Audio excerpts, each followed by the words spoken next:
Would you like to be somebody who understands why a truth exists in life and what the evidence for this truth is? Then listen to this entire video where I explain the argumentation for why this truth exists. And when I'm talking about a truth, I'm referring to this sort of underlying structure that governs reality in an objective way.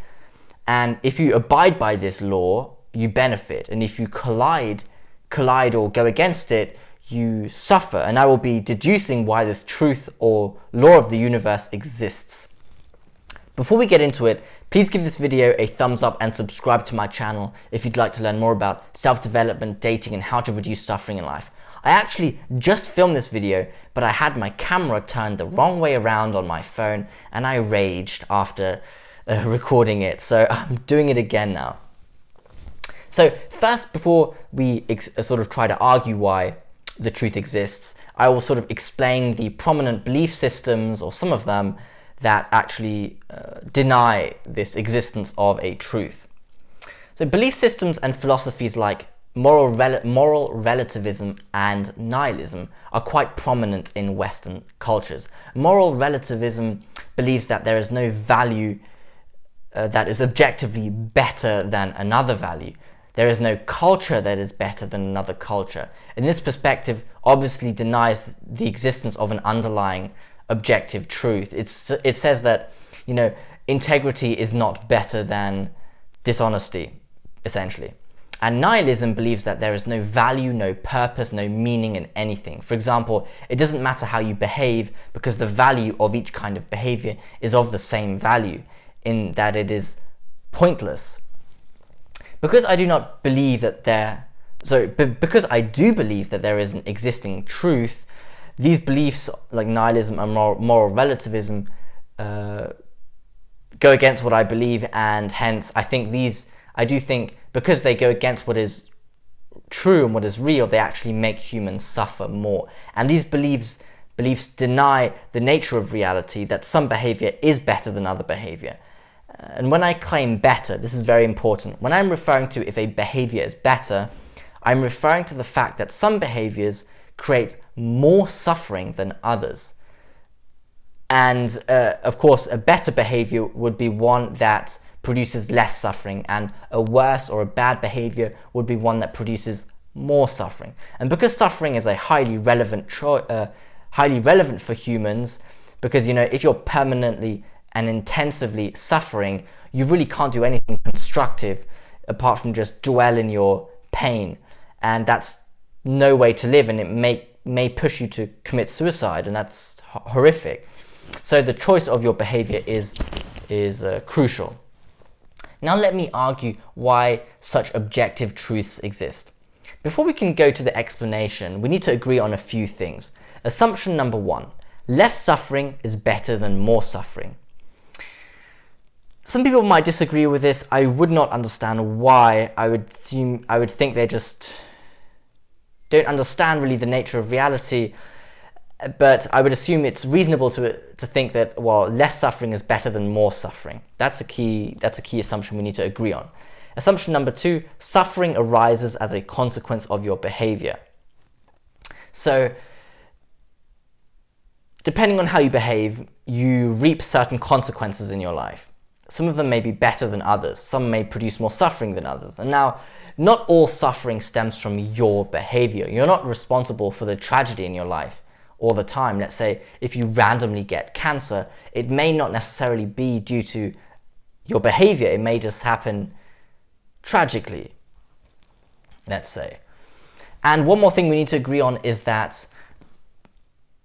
the following. I'm going to sort of draw a little bit of a hypothetical example, and we need to sort of, if you do agree on this, in order for my argumentation to hold. So we need to agree on the following.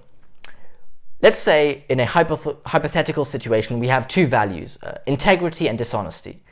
Hypothetically, if an entire society, so each individual in the society, would adopt integrity as their highest value, and they would act on that, and you would let the society exist for 20 years, the aggregate level of suffering would be lower than if the society adopted dishonesty as its highest value.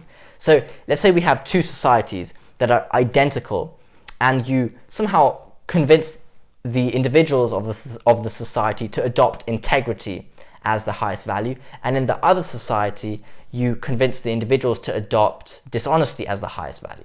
And then you just sort of run a simulation and you let them behave, and you come back after 20 years to see how they are, and one would see that the society with integrity as its highest value would have a lower aggregate level of suffering than the society with dishonesty as its highest value. So the dishonest society would have a high level of suffering. Okay. This conclusion means that we can set up a comparison between integrity and dishonesty. One value is better than the other. Because we can compare, that means a scale or measurement exists between two poles, good and bad. Let's say we have a scale here. We have good on one side and bad on the other side. And between them, values exist. And integrity lies closer to good, and dishonesty lies closer to bad. And this indicates that some specific value would exist, or does exist, that lies closest to good, and hence is better than all other values, because this scale exists. And that would constitute the truth, this best value. This value would be best because it produces least suffering, and the value would result in specific behavior from the individual, which finally creates comparatively less suffering. For example, the individual would speak the truth and lie less if they valued integrity. Because we go back to the scale, if we have good here, there must be something that is closest to good, to which nothing else is closer to. Like there's some value that sits on the scale, and it is the closest value that lies to good. Nothing else lies closer than this value to what is good. And that's that truth. And because, yes. And this implies that there truly is something that governs the world, some law that judges you and your behavior and rewards or punishes you accordingly. I don't know what this law is precisely, but this argument concludes that this law, this governance, does exist. Let me think for a second. Because this law would need to assign value to different behaviors, which I'll get to in a second.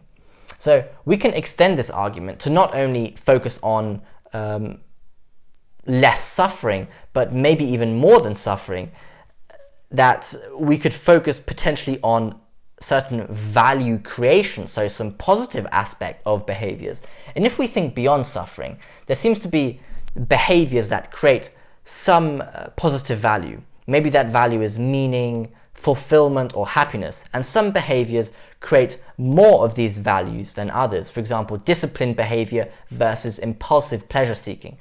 So with discipline, you would be able to sit down and work hard on building your business. And this business would create value for you, for example, in terms of financial income. However, if you wouldn't be able to sit down and create this, you wouldn't be able to discipline yourself, work hard, and create this business, this business wouldn't come to fruition. You wouldn't have this value creation. And then impulsive pleasure seeking feels great in the short term, but what goes up must come down, and nothing is too good to be true, I like to say.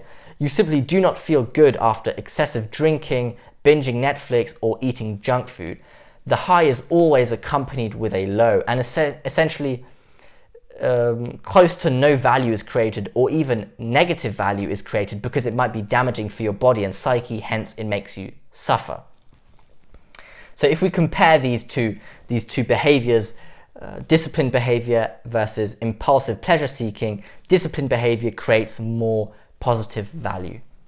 And the fact that there is a net positive value creation means that something would need to assign value to this behavior. If there was no underlying structure of the universe, no truth, then each behavior would produce the same amount of value as any other behavior and would thus be a zero-sum game, because no matter how you behave, you create the same amount of value.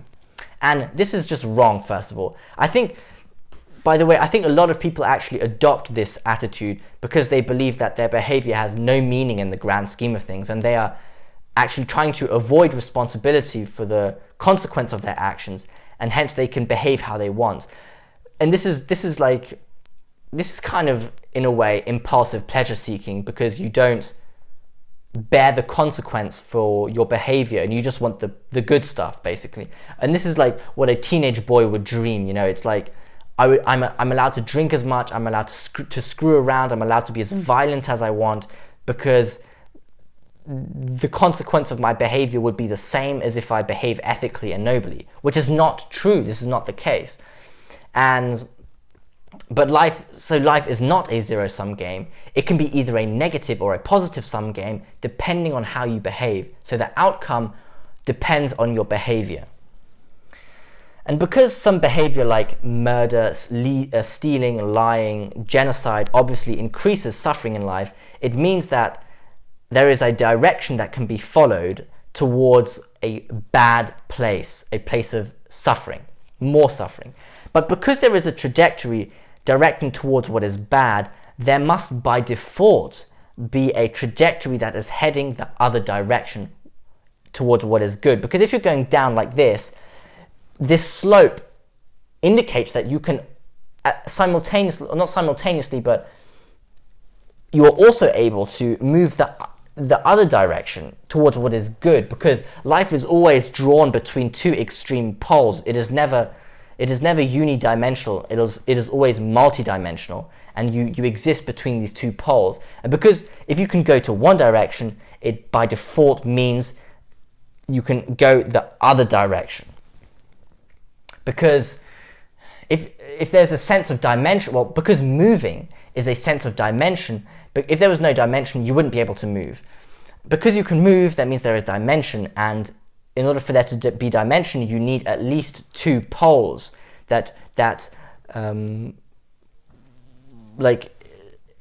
create a dimension. And because there's one pole, that means there has to be the other pole. And as soon as there is a direction or comparison between states of being, for example, sometimes you suffer more than other times, so sometimes you suffer more, sometimes you suffer less, then by default there are things that are better than others which lead to less suffering, or more suffering if they're worse. And so in conclusion, there is a fundamental law of reality, some sort of governing law, some judge, because of the existence of this scale or this comparison which we are able to conclude. And without the law or the judge, there would be no comparison possible, because each behavior would be of the same value, so it would be just one dimensional. There wouldn't be two poles like good and bad. There would just be one thing, and each behavior would produce the same outcome, which is just this one thing. And because that is not the case, we can conclude that there is some sort of governing law, some foundational, fundamental structure of reality, where if you abide by it, you benefit, and if you collide, if you go against it, you suffer. That was it. So I hope you enjoyed this video. Please give it a thumbs up and subscribe to my channel if you'd like to learn more about self-development, dating, and how to reduce suffering in life. I find these discussions are very important because you're mapping out the foundation of a belief system, because this is like the fundamental discussion of life, in that, is there some truth in it? Is there some structure, some network that exists beyond your existence? So if you die, it would still be there, hence it would be sort of objective. And the rest of your whole belief system would be based on that assumption, whether there is an underlying truth or not. So this is very important, and I find intriguing to map out, because it's the cornerstone of your life, of your judgments, of your beliefs, I would say. So that was it. Well, yeah, thank you for listening.